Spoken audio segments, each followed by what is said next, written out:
போது அதை ஜெபம் பண்ணி ஆசீர்வதிச்சு தான் கொடுப்பேன், சும்மா இல்ல. எனவே அது ஒரு சாதாரண சாம்பார் சாதம் நினைக்காதீங்க, சாப்பாடுன்னு நினைக்காதீங்க. ஆண்டவர் ஆசீர்வதித்து தருகிற ஒரு அருமையான ஆசீர்வாதமான ஆகாரம். அதை சாப்பிடும் போது அநேகருடைய குடல் கேன்சர் மாறி இருக்கிறத நிறைய பேர் சாட்சி சொல்லி இருக்கிறீங்க. ஆமென், அல்லேலூயா. இந்த அம்மா போய் தைரியமா சாப்பிட்டாங்க. அதுல இருந்து வீட்டுக்கு போயிட்டு என்னென்ன வேணுமோ எல்லாம் சாப்பிட்டாங்களாம். சரி, டாக்டர்கிட்ட போயிட்டு எதுக்கு ஒன்று டெஸ்ட் பண்ணிட்டு வருவேன்னு சொல்லி இங்க இருந்து போய் சில நாட்களுக்கு பிறகு டாக்டர்கிட்ட போய் செக் பண்ணி டாக்டர் சொன்னாரா, எம்மா உன் பழைய கிட்னியை காணோமே, புது கிட்னி உட்கார்ந்துருக்கின்றார். அல்லேலூயா. எல்லா மாத்திரையும் கேன்சல் பண்ணி அவங்க எழுதி இருக்கிறாங்க. 2000 ரூபாய் மாசம் எங்களுக்கு இந்த மாத்திரை செலவு மிச்சம். அது மட்டும் இல்ல, சாவறது வரைக்கும் மாத்திரை சாப்பிடணும்னு சொன்னாங்க. அதே டாக்டர் இன்னைக்கே மாத்திரையை தூக்கி போட்டுருமான்னு சொன்னார். அல்லேலூயா. இயேசுவையே துதி செய் நீ மனமே, இயேசுவையே துதி செய், இயேசுவையே துதி செய் நீ மனமே, இயேசுவையே துதி செய். எண்ணின காரியம்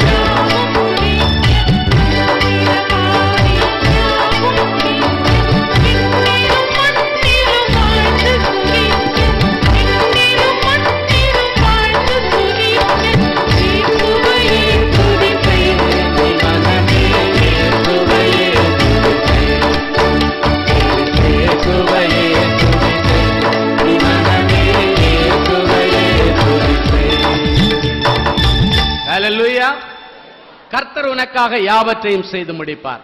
முதலாவது, நீ அனுபவித்துக் கொண்டிருக்கிற வியாதியா இருக்கலாம், அவமானமா இருக்கலாம், வேலை இல்லாத நிலைமையா இருக்கலாம், எல்லா தீமைகளை ஆண்டவர் நன்மையாய் முடிய பண்ணுவார். அல்லேலூயா. இரண்டாவது, காரியத்தை சாதகமாக முடிப்பார். முதலாவது தீமையை நன்மையாக முடிப்பார்.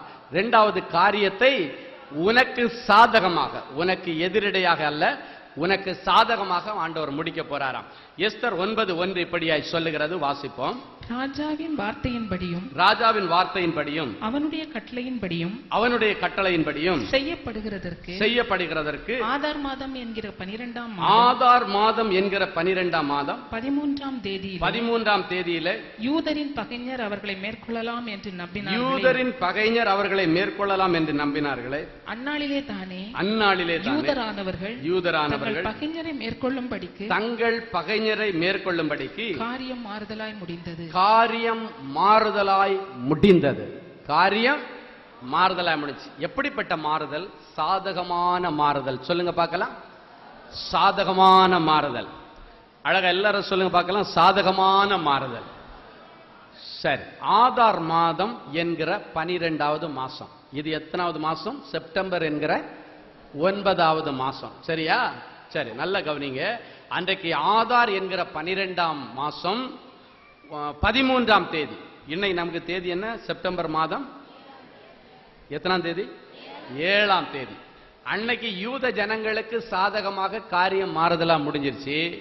இன்னைக்கு நம் ஒவ்வொருவருக்கு சாதகமாக காரியம் மாறுதலாய் முடிந்து விட்டது. அல்லேலூயா, அல்லேலூயா. உங்கள் ஒவ்வொருவருக்காக காரியத்தை சாதகமாக கர்த்தர் நிறைவேற்றி முடித்து விட்டார். ஒருவேளை சூழ்நிலைகளை பார்க்கும்போது உனக்கு விரோதமாதான் காரியம் நடக்கும் அப்படின்னு நீ நினைக்கலாம்.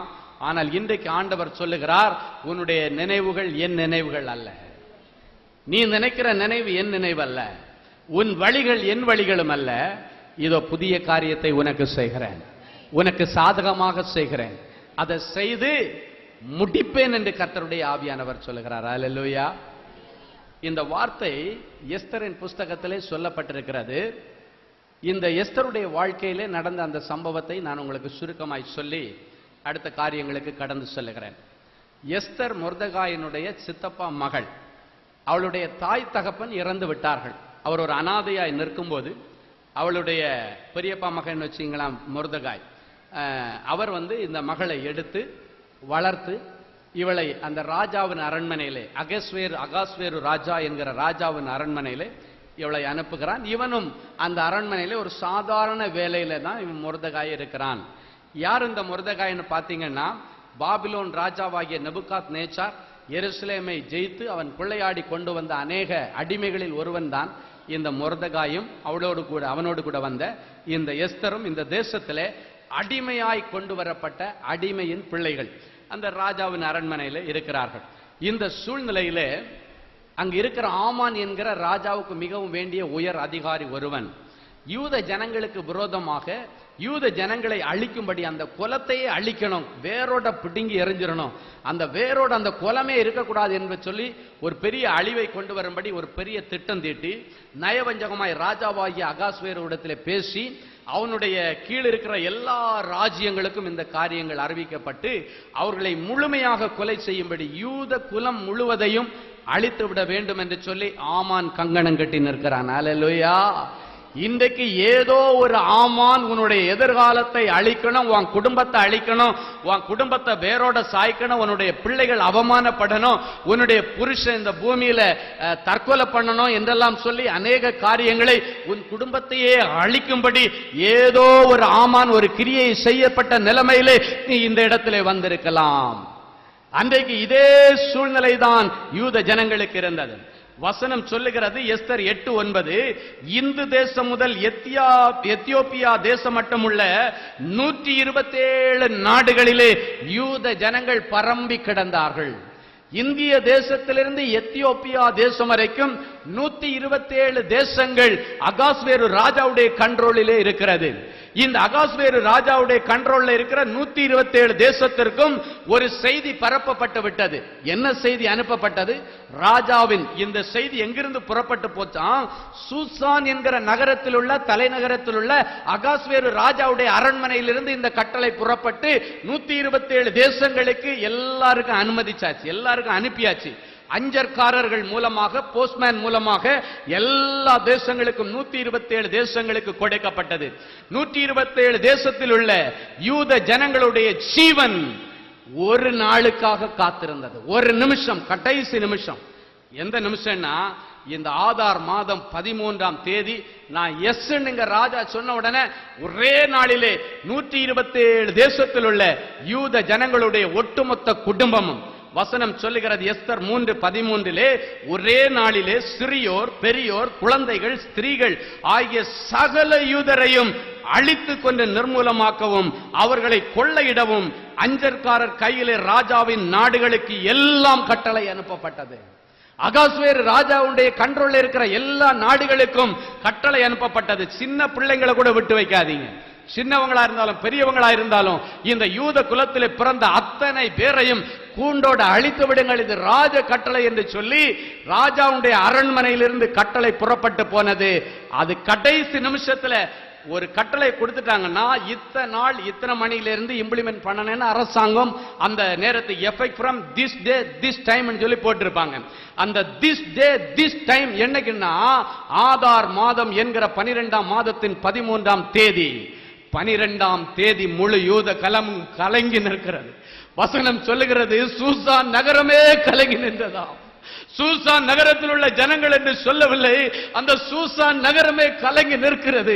நாளைக்கு காலையில் நேரம் விடிஞ்சா முழு யூத குலமும் அழிக்கப்படுவே, அது வேரோடு வெட்டி சாய்க்கப்படுமே, என்ன செய்வதென்று தெரியாத நிலைமையிலே அழுது கொண்டிருந்த அந்த பிள்ளைகள், எஸ்தர் சொல்லுகிறாள், அந்த மொர்தெகாயை கூப்பிட்டு சொல்லுகிறாள், நம்முடைய ஜனங்களுக்கு அழிவு இதோ சீக்கிரத்திலே காத்திருக்கிறது, இன்னும் 3 நாட்களுக்குள்ளே அழிவு வரப்போகிறது, அதுக்கு முன்னால முழு யூத ஜனங்களையும் ஒன்றாய் கூட்டுங்கள், எல்லாரையும் கூட்டி உபவாசம் இருந்து ஜெபம் பண்ணுங்கள், நானும் என்னுடைய தாதிமார்களோடு சேர்ந்து இந்த அரண்மனையிலே 3 நாட்கள் புசியாமலும் குடியாமலும் நான் உபவாசம் இருக்கிறேன்.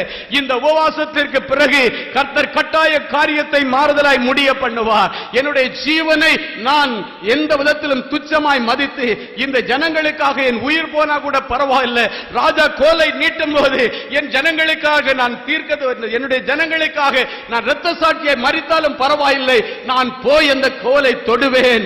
ராஜாவின் கண்களிலே தயவு கிடைத்தால் கிடைக்கட்டும், இல்லாவிட்டால் போகட்டும், என் உயிர் போனாலும் பரவாயில்லை, என்னுடைய குலம் அழிக்கப்படக்கூடாது, என்னுடைய ஜனம் அழிவை காணக்கூடாது, என் ஜனம் ரட்சிக்கப்பட வேண்டும், என் ஜனம் விடுதலை ஆக்கப்பட வேண்டும், அதற்காக என்னுடைய ஜீவனை நான் பணயம் வைத்து செய்கிறேன் என்று சொல்லி அந்த எஸ்தர் ராஜாத்தி மொர்தெகாய்க்கு சொல்லிவிட்டாள். எல்லா யூத ஜனங்களும் 3 நாட்கள் உபவாசம் இருந்தார்கள். 3 நாட்கள் ஜெபத்தில் ஆயத்தப்பட்ட அடிமை வந்திருக்கிறேன், உங்கள் குடும்பத்தில் ஒரு அழிவு வரக்கூடாது என்பதற்காக.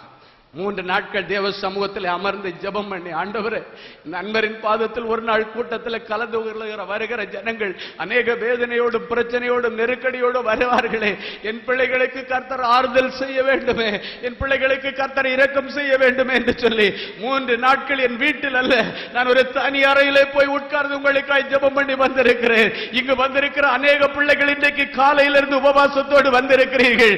எதற்காக தெரியுமா?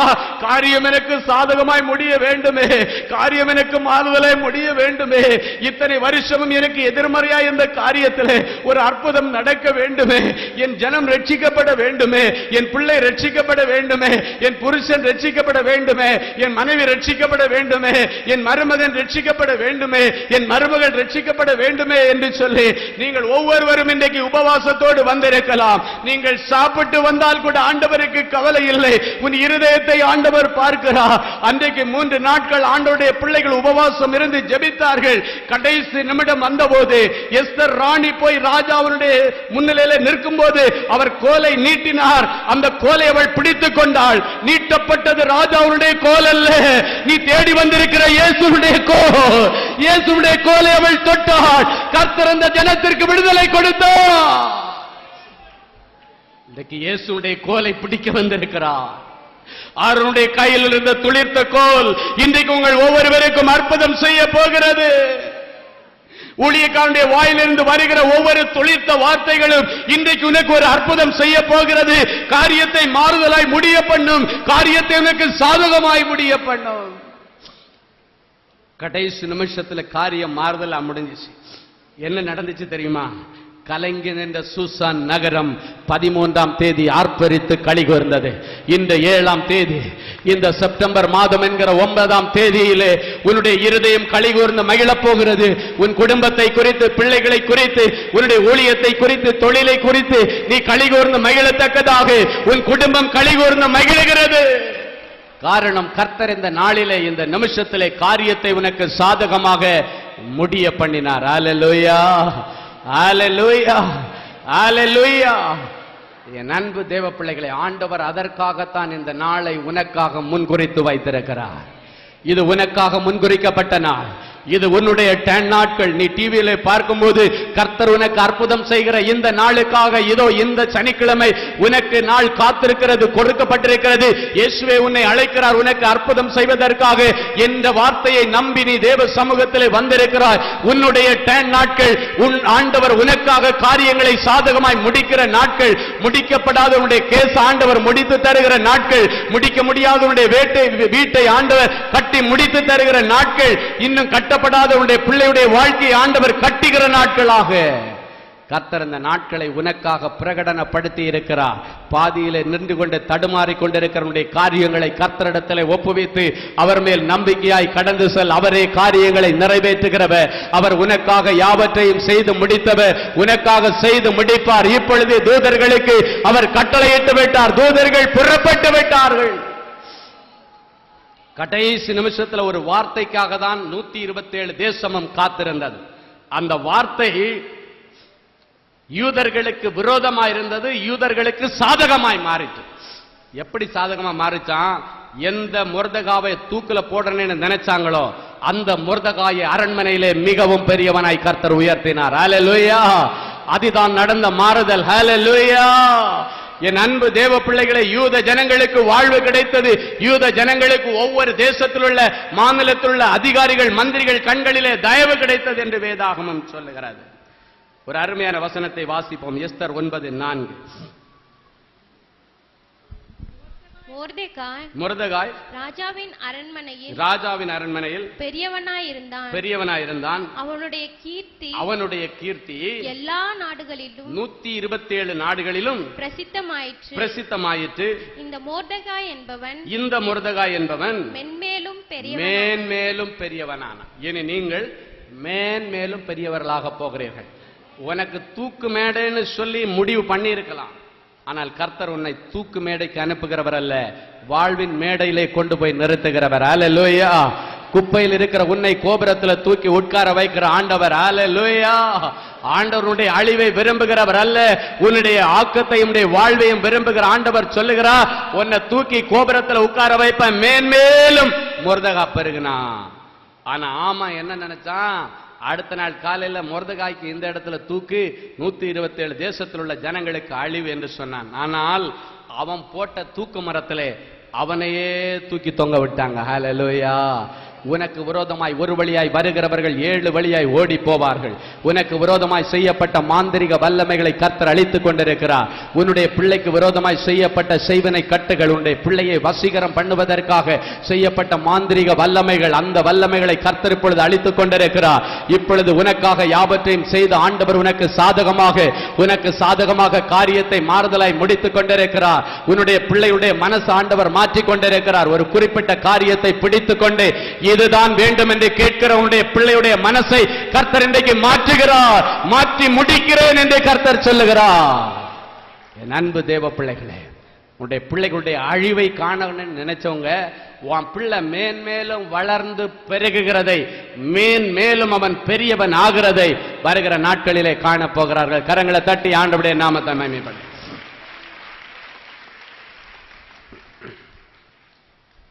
கடந்த நாட்களிலே ஒரு சகோதரனை பார்க்க வந்தார். அவர் போன மாசம் சாட்சியில நீங்க பார்த்திருப்பீங்க. எங்க சாட்சி சொன்ன ஒரு சகோதரன் சொன்ன சாட்சியை நான் அவர் சாட்சி சொல்லும்போது ஷார்ட்டா தான் கேட்டேன்.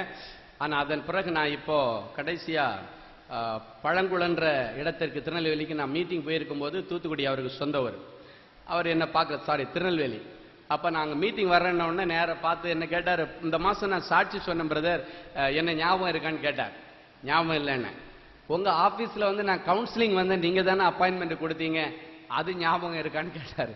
நான் சொன்னேன், எவ்வளவு பேரை பாக்குறேன், எவ்வளவு பேர் கவுன்சிலிங் கொடுக்குறோம், ஞாபகம் இல்லை பிரதர் என்னன்னு கேட்டேன். அப்ப அவர் சொன்னாரு, என்னை அப்பாயின்மெண்ட் வாங்கிட்டு ஆபீஸ்ல பார்த்தது ஏப்ரல் மாசம் 18ஆம் தேதி பார்க்கிறார்.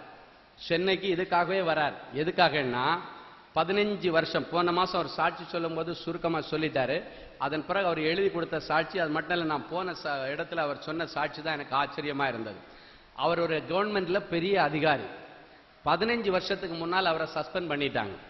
அவரோடு கூட பணி செய்கிற அநேகர் பொறாமை நிமித்தம் இவர் பேர்ல ஒரு பெரிய கேஸ் ஒன்றை போட்டு லாகாபூர்வமான நடவடிக்கை எடுக்கப்பட்டு அது கடைசியா கோர்ட்டுக்கு டிரான்ஸ்பர் பண்ணப்பட்டு 15 வருஷம் சஸ்பெண்ட்ல இருக்கிறாரு. அப்ப அவருக்கு ரிட்டையர்மெண்ட்டுக்கு இன்னும் கொஞ்சம் வருஷங்கள் இருக்கிறது. இந்த கேஸ் போற போக்க பார்த்தா அவர் ரிட்டையர்மெண்ட் முடிகிற நாள் கூட கேஸ் முடியாது. அப்படின்னா என்ன நடக்கும், ரிட்டையர்மெண்ட் பெனிஃபிட் எல்லாம் கட் ஆயிடும். சரியா?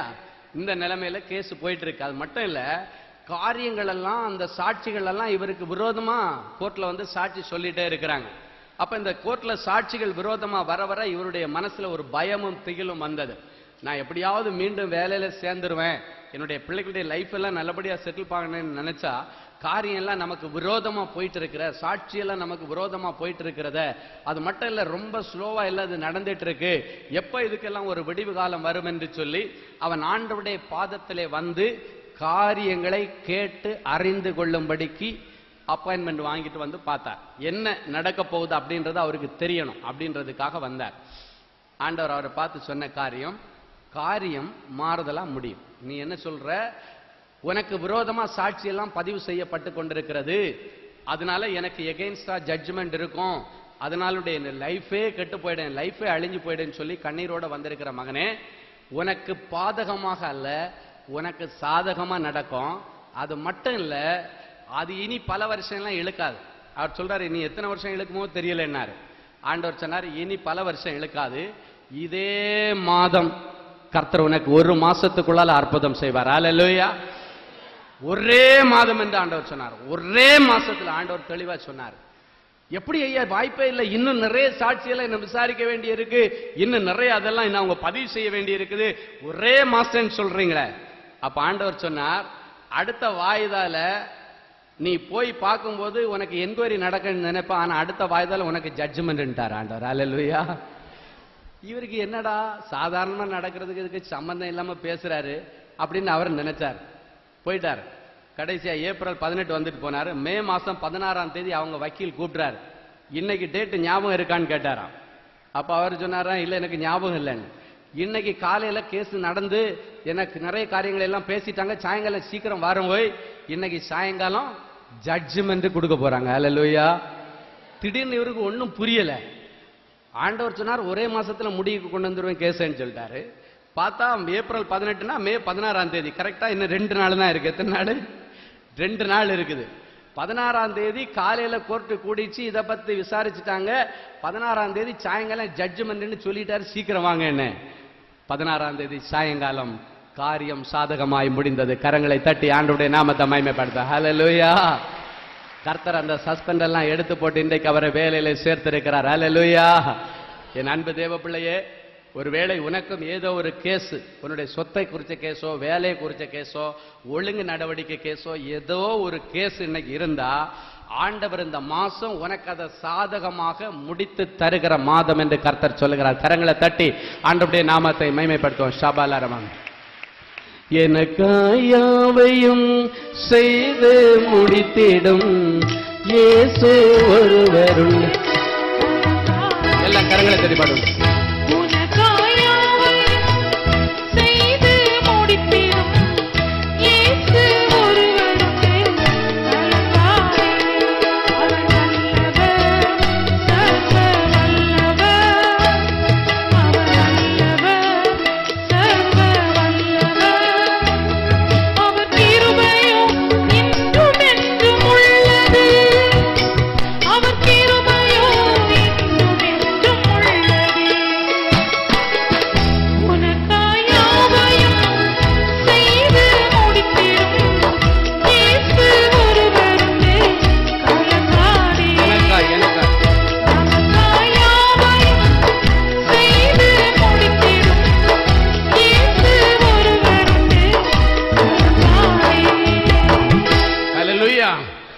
உனக்காக யாவற்றையும் செய்து முடிப்பார்.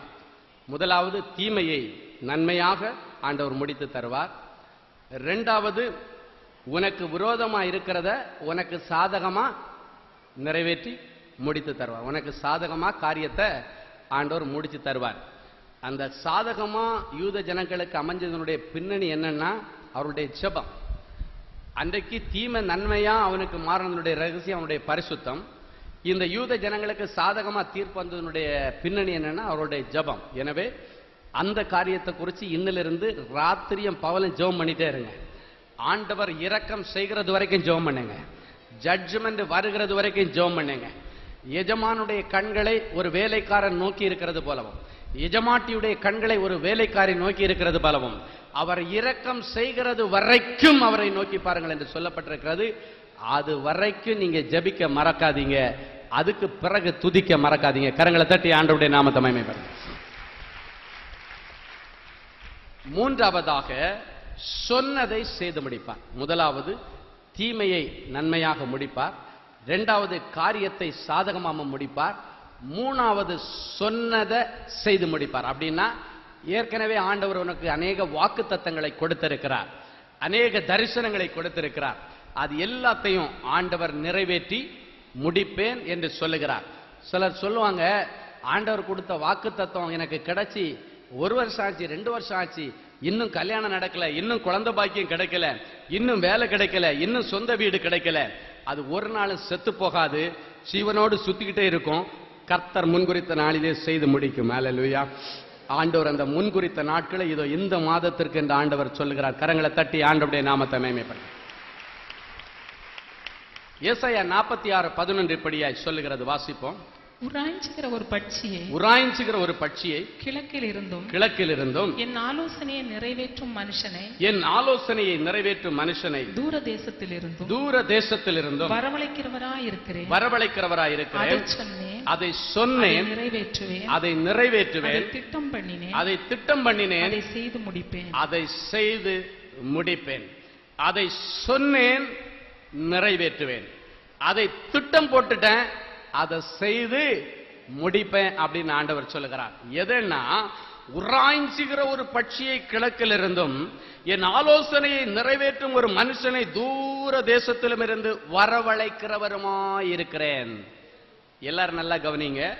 உனக்காக நீ நீண்ட நாள் காத்திருந்த காரியத்தை தூர தேசத்திலிருந்து ஆண்டவர் வரவழைக்க போறாராம்.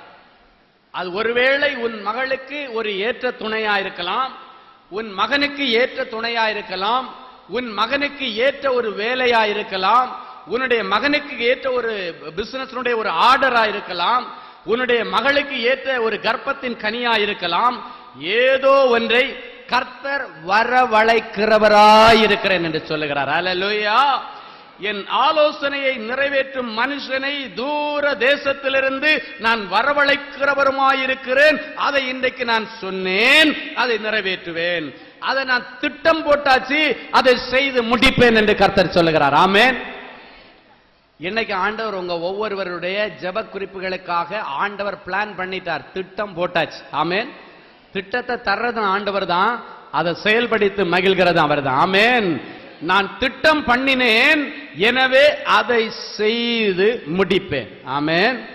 தூர தேசத்திலிருந்து அதை நான் வரவழைப்பேன், பரலோகத்திலிருந்து அதை வரவழைப்பேன், அமெரிக்க தேசத்திலிருந்து அந்த வேலையை வரவழைப்பேன், லண்டன் தேசத்திலிருந்து அதை வரவழைப்பேன், பெங்களூர் பட்டணத்திலிருந்து அதை வரவழைப்பேன், டெல்லி பட்டணத்திலிருந்து அவர் வரவேற்பேன். ஒருவேளை அந்த புருஷன் தஞ்சாவூர்ல இருந்து அவனை நான் வரவேற்பேன், அவனை டெல்லியிலிருந்து நான் வரவேற்பேன். நான் அழைத்து கொண்டு வந்து நான் பிளான் பண்ணினதை உங்கிட்ட கொடுத்து முடிச்சிருவேன் கர்த்தர் சொல்லுகிறார். கரங்களை தட்டி ஆண்டவருடைய நாமத்தை மகிமைப்படுத்தும். உராய்ஞ்சுகிற ஒரு பட்சியை கிழக்கில் இருந்தது. இந்த வசனத்தை படிச்ச உடனே எனக்கு ரொம்ப ஞாபகம் வந்தது, நம்முடைய ஊழியத்துக்கு ரொம்ப நெருக்கமான ஒரு குடும்பம், பிரதர் அருள்சாமின்னு சொல்லிட்டு, அவங்க நெய்வேலியில் இருக்கிறவங்க, இப்ப சென்னையில செட்டில் ஆயிட்டாங்க. ஆரம்ப நாட்களில் நம்ம மீட்டிங்ல எல்லாம் வந்து சாட்சி சொல்லியிருக்கிறார். அவருடைய தலையில சிறுமூளையில ஒரு கட்டி வந்து அது வெடிக்கிற நிலைமையில டாக்டர்ஸ் மறிச்சு போவாங்கன்னு சொல்ற நிலைமையில ஆண்டவர் அவருக்கு ஜீவனை கொடுத்து, அதுக்கு அப்புறம் கிட்டத்தட்ட 7 வருஷம் ஒர்க் பண்ணி நல்லபடியா ரிட்டையர்ட் ஆனார் NLCல. ஹல்லேலூயா. இன்னைக்கு உயிரோட இருக்கிறார். ஆமென். சரி, அவருடைய சாட்சிகளை இங்க நம்ம அன்பரின் பாதத்திலே கேட்டிருக்கிறோம். அவருடைய மூத்த மகளுக்கு, அவங்க 2 பிள்ளைங்க உண்டு. ஒருத்தி பேர் வந்து ஆக்னஸ், இன்னொருத்தி வந்து மேகின்னு சொல்லுவோம். ஹல்லேலூயா. நீங்க கேட்கிற மேகி நூடுல்ஸ் இல்ல, அவருடைய ஃபுல் பேர் என்னமோ வரும், நாங்க மேகி மேகின்னு அவளை கூப்பிடுவோம். ஆமென். சரி, நல்ல அருமையான ஆண்டவருடைய குடும்பம். அப்ப இந்த ஆக்னஸுக்கு வந்து கிட்டத்தட்ட 30 வயசா 31 வயசு ஆச்சு.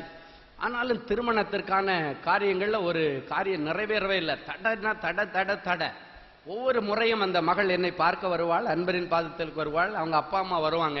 அவங்கள பார்க்கும் போதெல்லாம் எனக்கே மனசுக்கு ரொம்ப கஷ்டமா இருக்கு. என்ன ஆண்டவரே, நல்ல அருமையான பிள்ளை, ஆவிக்குரிய பிள்ளை, நல்ல ஜெபிக்கிற பிள்ளை, அநேக தீர்க்க தரிசனம் சொல்லுகிற பிள்ளை, நம்முடைய ஊழியத்திற்காக நல்ல கண்ணீர் விட்டு ஜெபிக்கிற ஒரு நல்ல வாலிப மகள். அவளுக்கு இன்னும் நடக்கலி ஆண்டவரேன்னு சொல்லி எனக்கே ஒரு நாள் ஆண்டவர்கிட்ட கேட்டேன், ஆண்டவரே எனக்கே இவளை பார்த்தா பரிதாபமா இருக்கு ஆண்டவரே, நீங்க மனதுருக்கத்தின் தேவன், இந்த பிள்ளைய பார்க்கும்போது உங்களுக்கு பரிதாபமா இல்லையா, எனக்கு அவளுடைய முகத்தை பார்க்கும் போதெல்லாம் ரொம்ப மனசுக்கு கஷ்டமா இருக்கு அப்படின்னு ஆண்டவரிடத்துல சொல்லும் போது ஆண்டவர் சொன்னாரு, இன்னைக்கு ஒரு வார்த்தை அவளுக்காக கொடுக்கப்படுகிறது என்று சொன்னார். அல்லேலூயா. இந்த வசனம் நான் அன்னைக்கு தான் அவளுக்காக முதல்ல இந்த வசனத்தை நான் பார்த்திருக்கேன். அதுக்கு முன்னாடி பைபிள் படிக்கும் போது கூட இதை தாண்டி போயிருக்கிறேன். இந்த வசனம் எதுக்கு சொல்லப்பட்டதுன்றது எனக்கு அதை புரிஞ்சு நான் அந்த நாட்களில் படிக்கலாம்னா, அவளுக்காக வேண்டி இந்த வார்த்தையை ஆண்டவர் ஒரு நாள் சொன்னார். அதனாலதான் இந்த செய்தியில இந்த வசனத்தை கொடுத்த உடனே எனக்கு ஆக்னஸ் ஞாபகம் தான் வந்துச்சு. அல்லேலூயா. அவளுக்கு கொடுத்தாரு. கடைசி அவ கண்ணீரோடு வந்து நிற்கிற நேரத்திலே உராய்ஞ்சுகிற ஒரு பட்சியை கிழக்கில் இருந்தும் என் ஆலோசனையை நிறைவேற்றுகிற